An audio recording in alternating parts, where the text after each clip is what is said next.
Many organizations don't have women at the top. Graduation and then shadi. When you become a mother, your own hormones tell you that you need to take care of the kids and you need to be the person. I didn't have the support system or network or any mentor who would say, Richa, you'll come back.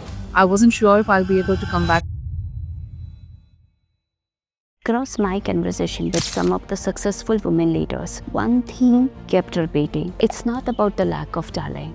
It's not about lack of belief. It's about guilt. It's about conditioning. It's about silent trade-off women make every day. Today, we are not just talking about success of women leaders. We are talking about what it really takes to do that. In a country like ours, there is still a lot of social conditioning that, for women, I think family comes first.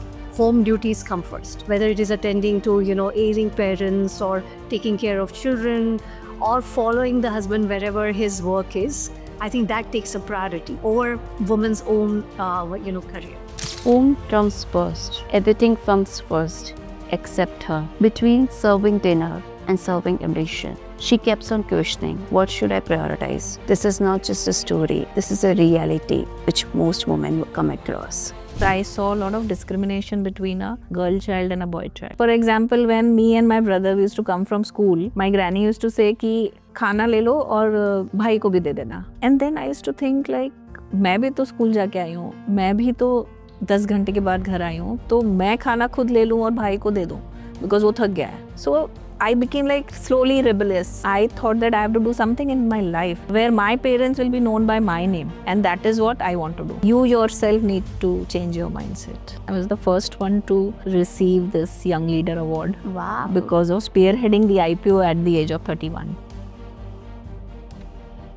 I'm a non-CA, I'm a non-IM, non-MT, I'm brown, I'm female, and then still I made it. Get rid of that guilt. Don't be a superwoman. A few balls can drop. It's okay. Find a support system. But even with mindset, even without guilt, one question keeps on coming.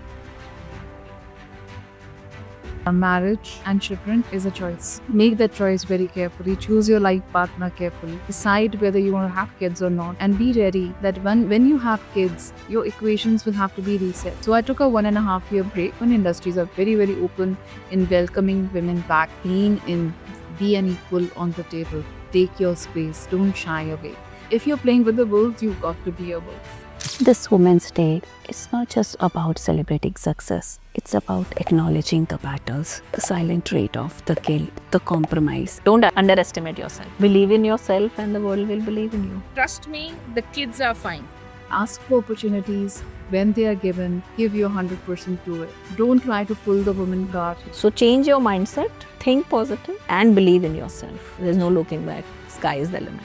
Because behind every woman at the top, there is a woman who has not given up. She's not asking for permission. She's not asking for sympathy. She's asking for space, and she's taking it. To every woman watching this, you don't need to be a superwoman. You don't need to be perfect. You just need to believe that you can do it. Break the guilt, break the bias. Do what is you wish for. Fly, soar, and be happy.